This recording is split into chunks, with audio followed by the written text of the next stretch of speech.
तीन निर्दलीय विधायकों के इस्तीफे स्वीकार न होने पर बोले राज्यपाल शुक्ल, राजभवन की अपनी मर्यादा, सबकी भलाई और बुराई रहती है। सबके साथ हिमाचल प्रदेश के राज्यपाल शिव प्रताप शुक्ल ने बुधवार को राजभवन में किरण चड्ढा की डलहौजी पर लिखी गई पुस्तक का विमोचन किया। इस दौरान राज्यपाल ने कहा कि इस पुस्तक के जरिए बाहरी लोगों को डलहौजी के बारे में जानकारी मिलेगी और रुचि बढ़ेगी। वहीं इस दौरान राज्यपाल शिव प्रताप शुक्ल ने तीन निर्दलीय विधायकों के इस्तीफे अभी तक स्वीकार न होने को लेकर कहा कि इस संदर्भ में राजभवन अपनी मर्यादा में काम कर रहा है और इस मामले पर फैसला विधानसभा अध्यक्ष को लेना है। राज्यपाल ने कहा कि सबकी भलाई और बुराई सबके साथ रहती है। संदर्भ में लोगों ने लिखा भी था।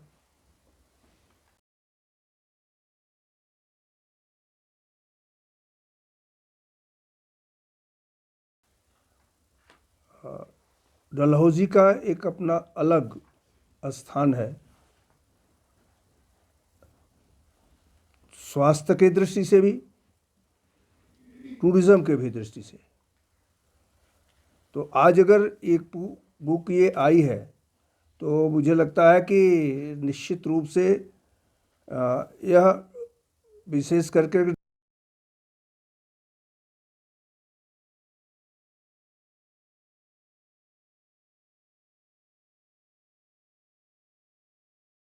डलहौजी की जानकारी अच्छी दे सकेगी, पुरानी डलहौजी की और आज की डलहौजी की, इन दोनों को मिलाते हुए जो ये बुक आई है उसके आधार पर जब ये बाहर भी जाएगी तो लोगों को डलहौजी आकर्षित करेगी और लोग आकर के डलहौजी में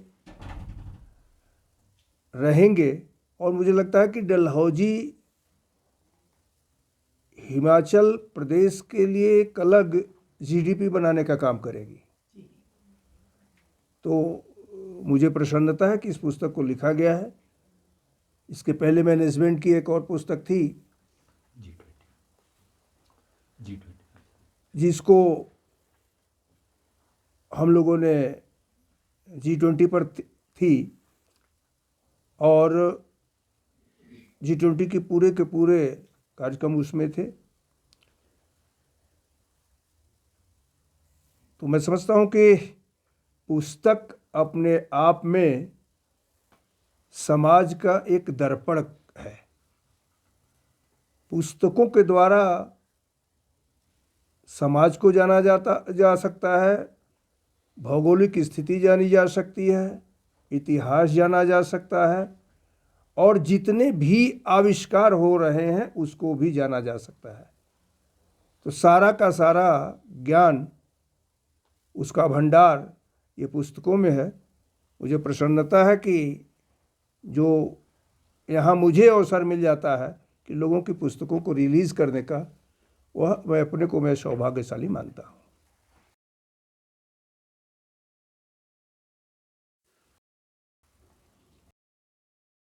मुझको इस संदर्भ में जो कहना था वो पहले भी मैंने कह दिया है। जिन लोगों ने मुझे पत्र दिया था उस पत्र को पूरे साइटेशन के साथ मैंने विधानसभा अध्यक्ष को भेज दिया था। सुप्रीम कोर्ट के वर्डिक्ट मध्य प्रदेश और कर्नाटक के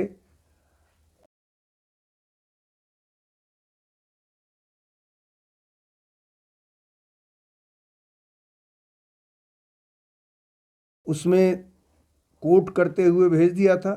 मुझे लगता है कि उसका संज्ञान विधानसभा अध्यक्ष जी ने लिया होगा। उसके अतिरिक्त राजभवन को अपनी मर्यादा का ख्याल है। मैं अपने को भी हमेशा उस मर्यादा में बांध करके ही चलता हूँ। जो डिसीजन उनको लेना है वो लेना है।